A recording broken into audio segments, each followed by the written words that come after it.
autre film que j'ai découvert donc à l'étrange festival, c'était dans le cadre des séances découvertes de Canal+, parce qu'il passe sur Canal+, le mois prochain.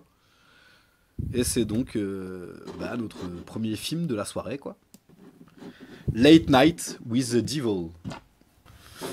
Donc, petite bande-annonce, tu voulais dire un petit mot avant? Oh non, non, on peut lancer la bande-annonce et puis en parler ensuite.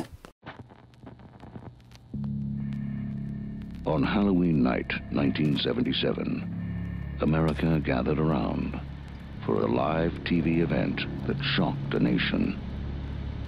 What happened was real. What you are about to see is the recently discovered master tape of what went to air that night.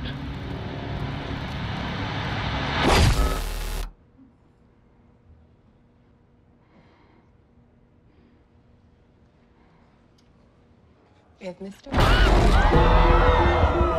Ladies and gentlemen, now, here's Mr. Mitch Jack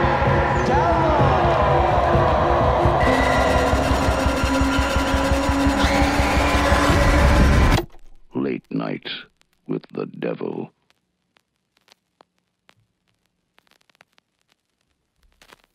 Voilà donc, Last Night with the Devil. Late Night with the Oh, Devil. ouais. Alors, moi, je vais avoir le problème. Comme toi, je voyais, c'était quoi le... Toi, tu me disais, c'était Night Live ou je sais plus ce que t'avais mis. Je sais plus, ouais. Je Peut-être que sais me suis- que dans les messages qu'on s'était envoyés, toi, en gros, tu t'étais planté un coup sur le deuxième, et moi, je me dis, putain, Ouais. moi, je me plante toujours sur le premier. Ouais, ils auraient pu traduire, ils auraient pu appeler ça Le quotidien avec le diable ou quelque chose comme ça. Tu veux Donc, donc la bande-annonce, on disait pas forcément trop, donc tu veux Ouais, faire un, donc je un petit pitch? alors. Eh bien, allons-y.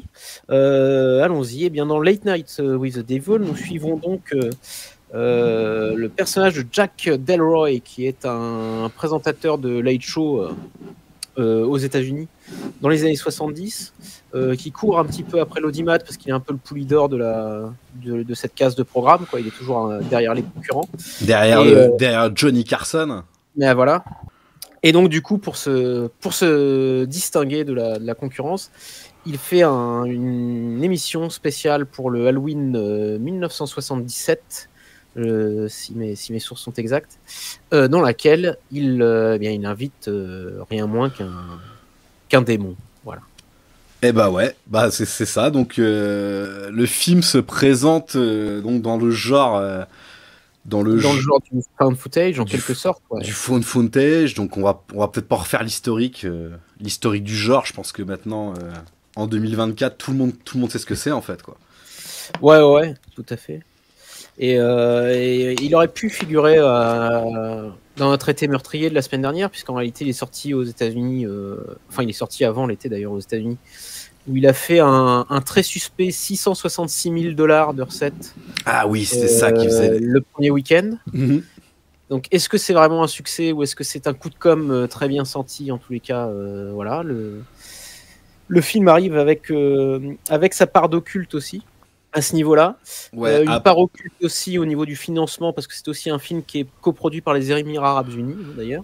ouais, oui, donc voilà, qui débarque en force sur le marché du cinéma, quoi. Et puis le film a aussi un peu défrayé la chronique parce qu'il a fait un usage très mince, mais usage quand même d'intelligence artificielle. Pour quelques visuels du film, pour quelques intertitres des cartons comme ça qui figurent dans le film. Et puis au moment où se terminaient les grèves de scénaristes, ouais. Sur la question, au point où les réalisateurs ont fait une tournée d'avant-première en fait, dans lesquelles ils se justifiaient systématiquement de cet usage qui était très critiqué, mais qui est très qu'on grille pas forcément en regardant le film, hein, d'ailleurs. Non, mais pour assurer le rocker du 5000, les IA, c'est vraiment des images fixes en fait, des petits visuels du talk show quand ils annoncent les pubs, etc. Donc c'est des petites illustrations fixes. Donc ce qui fait si on nous le dit pas, on ne sait pas que c'est généré par des IA. Non, moi je le savais pas.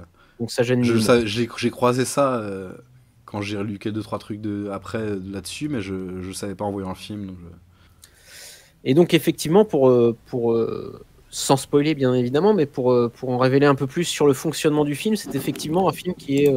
Ah bah attends, je me suis pas changé moi. Suit up. Donc c'est un film qui est effectivement à la mode un peu fan footage, c'est-à-dire que le film débute par une voix off qui nous explique sur des images d'archives et des photos de TV Guide, etc., le destin donc, de notre héros Jack Delroy. D'ailleurs, la voix off est celle de Michael Ironside. Ouais, j'ai vu ça dans le générique aussi. Ouais. J'avais pas capté que c'était lui. Mais... Non, bah non, on capte souvent la gueule et moins la voix, quoi. C'est pas James Earl Jones non plus, le mec. Et ensuite, en fait, et à la fin de ce prélude, ils nous disent, voilà, ils nous préviennent, vous allez voir désormais l'émission du 31 octobre 77 qui n'avait pas été diffusée, etc. Donc on rentre vraiment dans le film en regardant le Late Show tel qu'il était diffusé à l'époque. Alors aussi, il y a le truc, il y a le petit truc en plus au niveau footage, c'est que il y a une reprise pendant les coupures publicité de l'émission par une caméra en noir et blanc cette fois-ci qui va dans les coulisses de l'émission en fait. Donc ça rajoute un peu un deuxième point de vue quoi. Oui, parce qu'il faut aussi préciser que le Jack Delroy en question est interprété par rien moins que David Dastmalchian, qui est un acteur bon. Si vous n'arrivez pas à prononcer son nom, vous arriverez au moins à voir sa gueule. Quoi. Parce que s'il avait quand même une sacrée trogne, ce mec-là. Qui a joué dans beaucoup de films de Denis Villeneuve, mais qui a aussi fait des bons films à côté de ça. Il était dans The Suicide Squad aussi. Ouais, c'est ça, il faisait. Je sais pas. Je sais... Ah, c'est ça. Polka Dot Man. Ouais, j'allais dire Pop-Up Guy. Mais il était parfait dans le film. Et il était aussi dans le dernier voyage du Déméter aussi. Et il a joué l'étrangleur de Boston également dans un film diffusé sur. Et The Dark Knight aussi, ouais. The Dark Knight aussi et Oppenheimer également. Il est dans Oppenheimer également aussi, c'est vrai. Et donc c'est vrai qu'il a une tronche qui le démarque. Enfin, c'est pas étonnant de le voir jouer dans tant de films d'horreur, ce gars-là. Et là, pour le coup, il a le premier rôle, quoi, vraiment. Ouais, j'irais même plus que le premier rôle. Enfin, tant qu'on parle de lui et tout, moi je trouve que c'est lui qui tient aussi une bonne partie du film sur ses épaules. Oui. Moi je trouve vraiment que le film lui doit beaucoup. Je voulais juste revenir, vu qu'on était sur la partie footage avant, mais en même temps, vu Dastmalchian qui joue le rôle principal, ça cadre aussi sur un footage qui est assez particulier. Donc même si on peut le voir sur l'affiche, c'est par les producteurs de Paranormal Activity apparemment. Ouais, ça se trouve il y a un producteur exécutif. En fait, ouais, ça fait partie vraiment de tout ce que tu disais en fait, qu'il y a tout ce qu'on peut rapprocher en fait de Paranormal Activity, Projet Blair Witch et plein de films comme ça en fait, c'est qu'il y a un abattage médiatique quand même qui est assez original. Et c'est pour ça que j'ai aussi mis que normalement, là on s'en tient pas à un seul poster, mais j'ai enchaîné plusieurs affiches parce qu'il y a vraiment plusieurs visuels assez sympas qui ont été élaborés autour du film, donc peut-être par une IA. Mais voilà, le rocker du 5000 dit based on a true story. Mais justement en fait, c'est ça par contre une des grosses particularités du film, je trouve, par rapport au footage, c'est que là en fait, il est jamais question vraiment de tromper le spectateur en fait. On n'a pas ce truc des acteurs du projet Blair Witch qui se sont cachés pendant 1 mois et demi avant la sortie du film et où on avait mis des avis de recherche. Normalement le truc de base du footage, un des codes du genre, c'est que les personnages ont les noms des acteurs. Et là non en fait, Dastmalchian là il joue donc Jack Delroy en fait, qu'on nous vend aussi comme une autre célébrité en fait, dont on sait très bien quand on regarde les premières 10 minutes là qui nous présentent le personnage qu'il n'existe pas en fait. Enfin... Ouais. Qu'il est fictif. Après, pour autant, l'enjeu est un peu déplacé sur quelque chose qui est quand même assez similaire, c'est qu'il y ait quand même question de crédulité ou d'incrédulité en fait, de savoir si les événements paranormaux, on va dire, qui ont lieu pendant l'émission sont mis en scène ou non, s'il y a de la suggestion auprès du public ou quoi. Ouais, mais justement en fait, c'est ça qu'on fait un footage en fait assez roublard et bien intéressant en fait, parce que le footage en soi, c'est un genre qui interroge la suspension d'incrédulité en fait. Mhm. Pas vraiment, en fait, justement, quoi. Là, en fait, celui-là interroge la suspension d'incrédulité. Alors que Ouais. normalement, les found footage, tels que Projet Blair Witch ou le fameux cas de Cannibal Holocaust qui s'est même fini au tribunal, c'est justement l'ambiguïté de ne plus avoir de suspension d'incrédulité, mais de croire directement à ce qu'on nous raconte, en fait. Ouais. De croire qu'on regarde un documentaire, des images, même pas un documentaire, des images qui n'ont pas été montées, quoi. Mhm. Alors que là, comme tu dis, le film en fait se sert de ce genre-là, qu'on a un peu, faut dire, ouais, Rec était pas mal, mais c'est ça le truc. Le rocker du 5000, c'est que quand tu parles found footage, en fait, t'en reviens très très souvent au même film. Rec, Projet Blair Witch, et cette merde de Paranormal Activity. Et après, tout le monde a ses petits préférés aussi à côté, donc... Rec c'était quand même le haut du panier quand même. Rec, c'est le haut du panier, tout à fait, ouais. Ouais. Il y a... En termes de mise en scène, etc., tu sentais que c'était quand même un peu plus solide, un peu Ouais. moins. Enfin voilà quoi, qu'il y avait enfin, ça allait un peu au-delà du gadget et qu'il y avait des vraies idées de mise en scène derrière. Ouais, bien sûr, ouais. Mais comme Cloverfield en version blockbuster Ouais, aussi, ouais. était bien efficace. Moi, celui que j'aime, j'en citais deux du coup de gros réalisateurs. Moi, c'est donc Redacted Ouais. pour vraiment Brian De Palma. Donc Brian De Palma qui sert du found footage pour faire un remake de Outrage, mais pendant la guerre donc la guerre en Irak. Et c'est arrivé près de chez vous, absolument. Eh oui. Ouais, le meilleur, quoi. Très bonne remarque. Bienvenue le lion vert. Et c'est arrivé près de Ça chez arrive vous. près de chez vous est effectivement un très bon cas aussi. Ouais. Bah certainement le meilleur même. Ouais. C'est un peu, en fait, c'est un peu tué le game. Il n'aurait dû y en avoir qu'un. Et j'aime bien aussi le Romero. Ah ouais, Diary of the Dead. Ouais. Ouais. Ça, je fais une dédicace à Ben, lui, qui l'aurait cité, je pense. Ouais. Et Cannibal Holocaust, évidemment, comment on dit, le patient zéro, quoi. Ouais. Qui a été très loin, effectivement, dans les après du film. Et toi, c'était quoi, si tu devais dire ton petit préféré à toi? En found footage, bah, je pense que ce serait le rec aussi, quoi. Ah ouais, donc Les deux premiers recs, moi, je les aime vraiment beaucoup. Ouais, je pensais que t'allais me sortir un plus petit, tu sais, qu'on a genre un Troll Hunter. Ah ouais, non, bah non, j'ai pas vu Troll Hunter. Ah ouais, ou en found footage français qui était assez efficace ces dernières années, enfin ouais, qu'on a défendu sur le blog, c'était ce Deep House. Ah ouais, mais que j'ai pas vu non plus. Ah merde. J'ignorais même que c'était en found footage.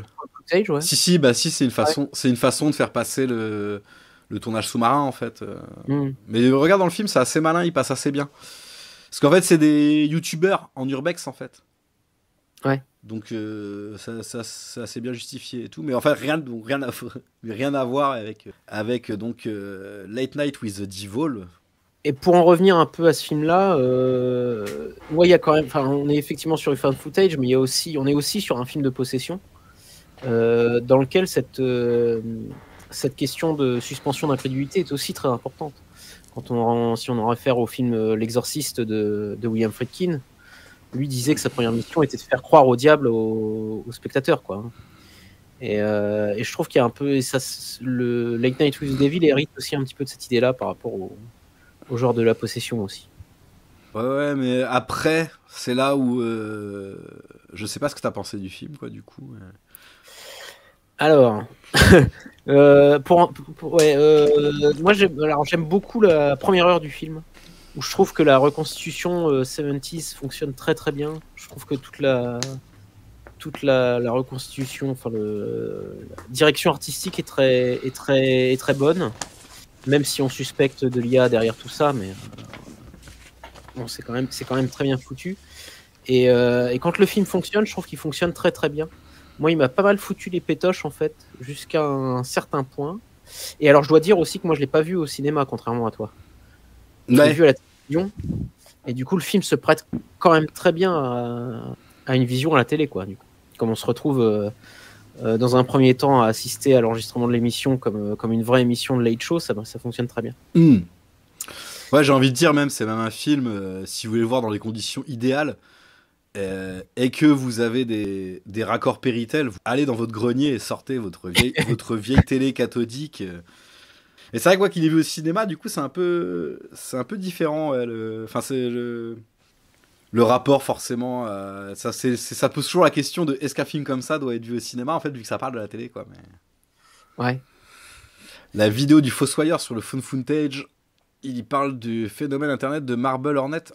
Faudrait que je regarde ça, ouais. Non, je me souviens de celle de Karim Debache, qui avait fait sur Paranormal Activity, qui faisait un bon tour du genre aussi, mais je regarderai, j'avais dû la voir, je sais plus ce que c'était. On en était où sur donc, Late Night with the Devil? Tu me disais, donc, est-ce que tu avais bien aimé la première heure? Voilà. Et après, malheureusement, alors déjà, donc tu mentionnais les coupures pub pendant lesquelles on revient à une mise en scène un peu plus classique, on va dire. Ça déjà, moi, ça me paraît être une sorte d'entorse au processus, quoi, en fait, à la manière dont le film est fait. Mais après, moi, je trouve que le film trahit encore plus son concept. Par la suite, il y a un moment donné où il y a une rupture qui me perd complètement, en fait. Et qui, là, pour le coup, la suspension ne fonctionne plus du tout. Et où le film, dans sa dernière ligne droite, on va dire, le film me fait plus du tout peur. me plaît plus du tout. Et c'est vraiment dommage, parce qu'encore une fois, voilà, quand le film était réussi, il était très réussi. Moi, pour le coup, le film m'a pas du tout fait peur. Ah ouais? Non, le film m'a pas du tout fait peur. Alors, mais par contre, il a bien marché sur un autre aspect du film aussi, c'est que le film est très drôle aussi, quoi. Ouais. Ça, on peut le dire aussi. Du coup, quoi, que tout le casting en fait a une partition comique aussi. Que ce soit le sidekick, le personnage, parce qu'il y a plusieurs personnages, donc plusieurs invités dans l'émission. Donc il y a le présentateur Jack Delroy, son sidekick là qui est un peu un chauve moustachu là. Ouais. Un peu, je sais pas comment on pourrait le. À qui il me faisait penser avec sa moustache là. Bah, il fait penser un peu il y a Jimmy, putain pas Jimmy Fallon, l'autre qui a Guillermo là, son comparse mexicain, c'est un peu voilà, c'est un peu dans cette tradition là du late show, quoi. Ouais, c'est ça. Et après, on a donc un premier invité qui est un magicien. Un médium. Un médium, ouais, c'est ça. Qui communique avec les morts. Ouais. Un deuxième invité qui est un prestidigitateur, en fait. Ouais, hypnotiseur. Voilà.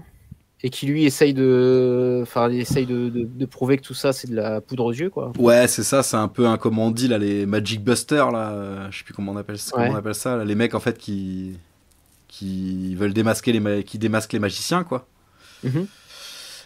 Et après, donc, on part sur le troisième invité, donc, qui est donc une double invitée. Du coup, c'est une infirmière et sa patiente, qui est donc une jeune fille qui serait possédée donc, par le diable, quoi.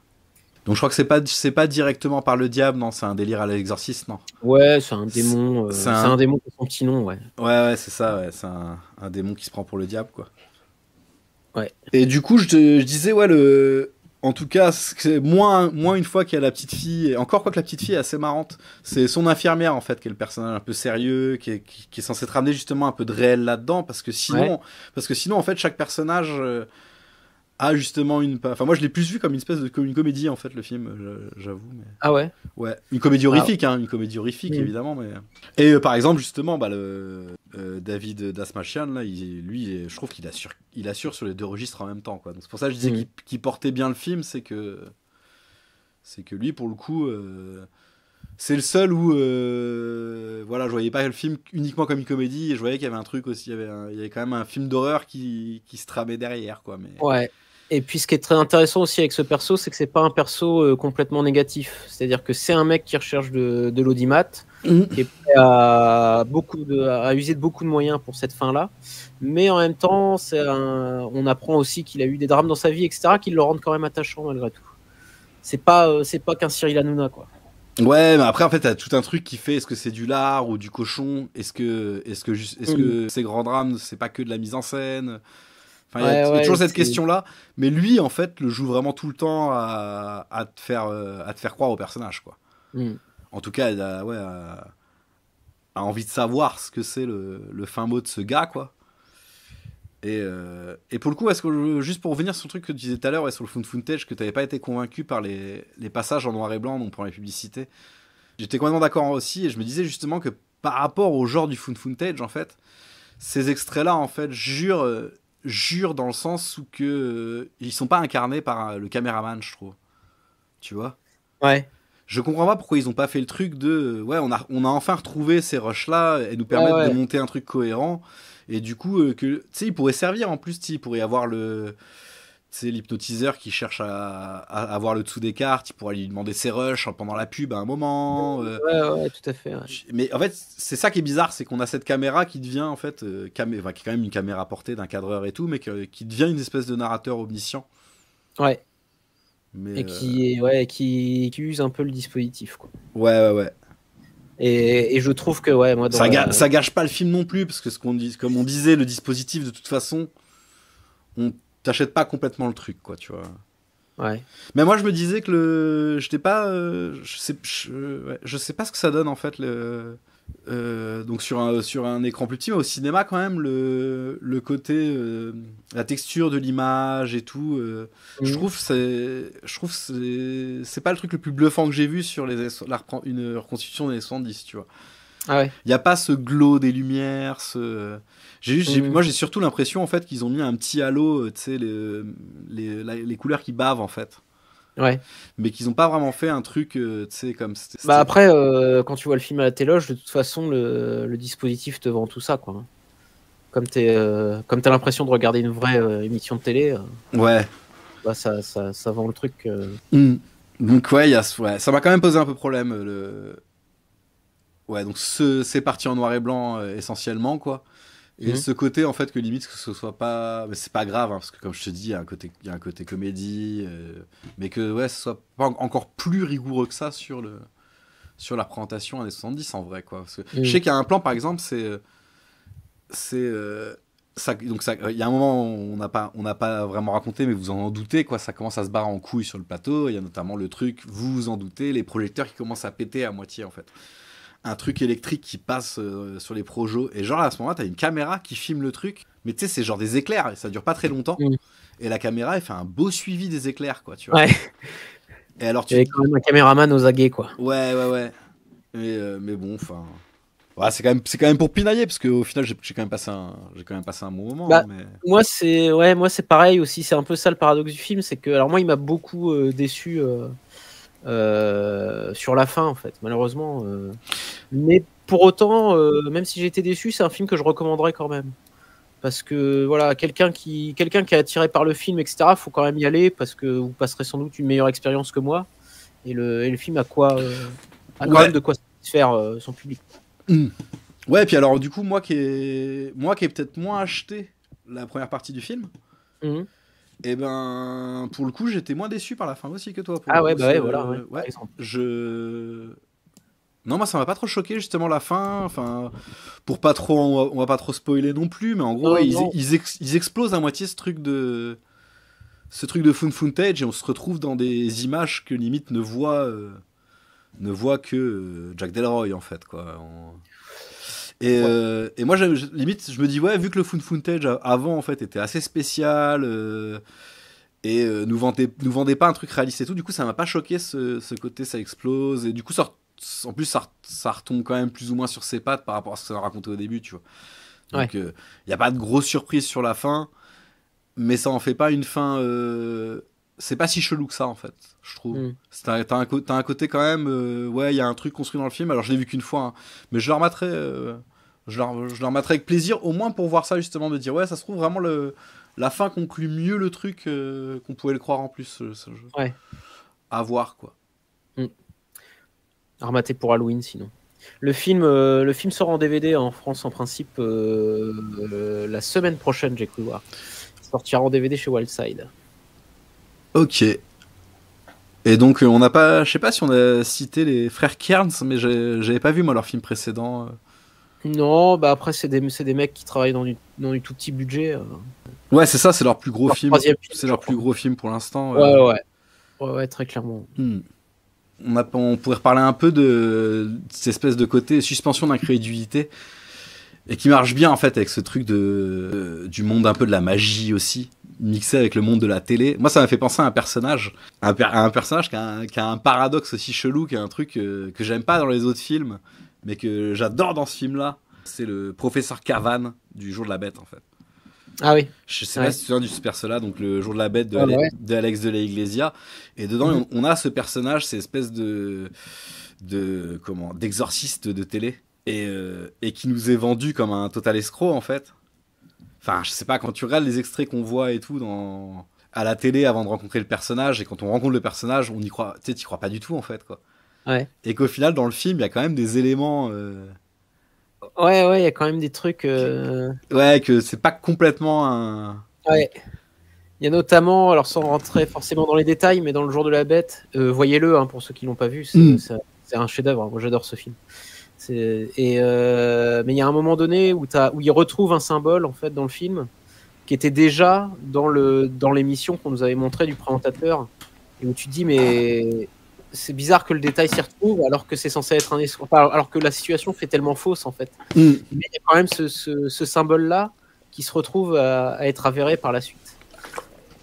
Et je sais que ouais, du coup moi c'est les 2 premiers invités en fait, les 2 ensemble et tout m'ont rappelé ce truc-là en fait du Jour de la Bête. J'aime bien dans le Jour de la Bête. Donc à revoir, et même à faire pourquoi pas un double programme avec Late Night with the Devil en fait, pour avoir justement ce côté le diable, la magie et cette espèce de représentation télévisuelle en fait, qui de toute façon va faire tout paraître faux à côté en fait. Et puis ce petit fond de satanisme aussi qu'on retrouve encore une fois après Longlegs et Maxine cette année. Ouais. Encore un petit peu de satanisme dans ce film-là. Ouais, c'est marrant, cette espèce de résurgence du satanisme, mais qui est présenté dans des films qui se passent à une autre époque.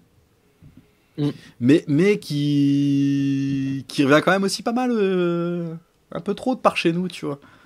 Ouais. Enfin, après, les Américains, ils ont toujours fait ça.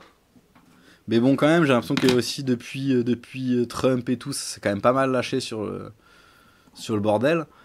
Et que maintenant, on commence à avoir ça en France avec CNews et qui font leurs émissions de catho, là. Mais du coup, je trouve ça marrant le fait que, justement, cette série de films, en fait, qui fait ressurgir un satanisme qui est censé être passé, désuet et tout, et en fait, qui parle assez bien d'aujourd'hui, en fait, quoi. Enfin... Alors, le numéro de Mad Movies en parle très bien du retour de Stan sur le grand écran. De Satan. Ah, le retour de Satan sur l'objet, excuse-moi. Ah ouais. Dans quel numéro là? Parce que j'ai pas fait attention à cet article. Mais c'est vrai qu'il y a un vrai truc autour de ça, mais qui fait que ça parle aussi, je pense, de résurgence, de trucs réactionnaires catholiques, un peu, tu sais, ceux qu'on vu dans le cheval des Jeux Olympiques, le cheval de l'Apocalypse, quoi, tu vois. Ouais. Dans un hors-série classique, d'il y a quelques mois, d'accord. Ah, ok. Ah bah ça sera... hors-série peut-être sur l'Exorciste, qu'ils avaient sorti pour la suite de l'Exorciste... Merde, je me souviens même plus, j'ai déjà oublié celui-là. Ouais, je l'ai pas vu, mais... Alors, le rocker du 5000, serait-ce le revival du Fun Footage? Je ne pense pas du tout, justement. Non, je sais pas. Non, là, je pense justement que c'est plutôt un... Pour moi, je l'ai plutôt vu comme un film qui se sert un peu justement d'un genre qui pourrait être un peu usé pour proposer autre chose. Moi, j'aurais plutôt vu ça comme ça, mais... Et justement, je trouve que le film s'intéresse peut-être plus justement à ces problématiques actuelles, en fait, que vraiment au Fun Footage, à reproduire l'époque, tout ça et tout, quoi. Il y a vraiment ce côté, le retour du satanisme et le complotisme aussi qu'on peut avoir dans le film. Il y a enfin, sans trop en dire, mais une espèce de société secrète un peu. Ouais. C'est genre la confrérie des chouettes, et normalement, le nom de son émission, c'est Night Hall. Ouais. On retrouve un truc avec un espèce de masque, comme dans le Michel Soavi, la Bloody Bird, là. Espèce de masque de hibou, de chouette, quoi. Mad Movie classique au nom du diable. Ah, carrément, c'est un Mad Movies classique qui est sur le retour du satanisme, quoi. Mais il y a un vrai sujet autour de ça. Bah, je pense qu'ils parlent c'est Ah, ils doivent parler de Rosemary's Baby ou truc comme ça. qui est cité, je crois que sur une de toutes ces affiches, il y a un truc en mode le nouveau Rosemary's Baby, quoi. Ouais, bah. Alors, ce qui est marrant, c'est que il y a une inspiration pour le personnage de Delroy. C'est un mec, un sataniste californien des années 60 qui s'appelait Anton Sandor Lavey, qui lui aussi faisait partie lui aussi, il a écrit une Bible satanique, rien que ça. Et il avait aussi sa petite secte, etc. Et lui se vante d'avoir joué Satan dans Rosemary's Baby, d'ailleurs. Ok. Donc, tout est lié. Très beau personnage, ouais. Le diable est dans tous les détails. Bah, mais oui, il y avait le DVD d'Axan dedans. Oui, donc forcément, quoi. Mm. Et mais limite, en fait, tu dis, est-ce que Axan, c'était pas le proto Footage, déjà. Est-ce que c'était pas le premier Found Footage et qui était déjà dans le style postmoderne de Late Night with the Devil? Ouais. De pas nous faire croire que c'est vrai, de pas nous faire. Donc merci le Lion Vert de nous avoir ramené d'avoir ce bon souvenir, cité Axan. Je sais pas si les frères Kearns avaient ça en tête, mais il y a un côté Axan en fait justement, de reproduire des images, mais sans essayer de te mentir, mais en t'insufflant un côté réel quand même. Tiens, j'aime beaucoup cette affiche là qui vient de passer, où c'est le poster, il est de dos en fait, et ils ont fait un truc genre poster vintage à la Grindhouse là, où t'as les pliures dessus. Ah ouais. Mais ils ont gardé que la pliure du bas pour faire une croix inversée. Ah oui. Elle va repasser tout à l'heure en gif là. Je trouve l'idée visuelle des pliures pour refaire une croix sataniste est vraiment bien vue, quoi. Mais et dans le film globalement c'est bien vu aussi, hein, tout ce qu'il y a comme. Je trouvais que la gamine c'était quand même un peu trop Reagan quand même. Mais... Ouais. Moi ça m'a quand même un petit peu. Ça le truc aussi, c'est que. Après, moi, je suis très sensible à ce genre de film parce que L'Exorciste reste quand même le maître étalon des pétoches, hein, pour moi. Donc maintenant, je suis pas très à l'aise avec les films de possession, même les plus mauvais. Hein. Même les plus mauvais peuvent avoir un petit effet sur moi. Après, là, c'est vrai que moi, j'ai quand même vraiment l'impression de voir une ref aussi, là, tu vois. C'est dommage qu'ils aient pas fait peut-être un personnage qui existe plus indépendamment, je trouve, je sais pas. Ouais. Je sais pas, parce que là, la gamine ressemble à Linda Blair, quoi. Enfin, je veux dire, ressemble. C'est pas le sosie, mais c'est le même type de physique quand même. C'est des petites brunes. Et puis après, c'est surtout le truc, c'est pas tant l'actrice que le maquillage qu'ils lui font quand t'es commence à se transformer, enfin, à être possédé, quoi. Mais ouais, voilà. je trouve qu'en tout cas, le film marche quand même relativement bien. Le rocker du 5000 nous dit qu'il était écrit sur le DVD de L'Exorciste, le film le plus traumatisant de tous les temps. Ce qui n'est... Je suis... à titre personnel, c'est tout à fait vrai. Ouais, c'est pas complètement usurpé.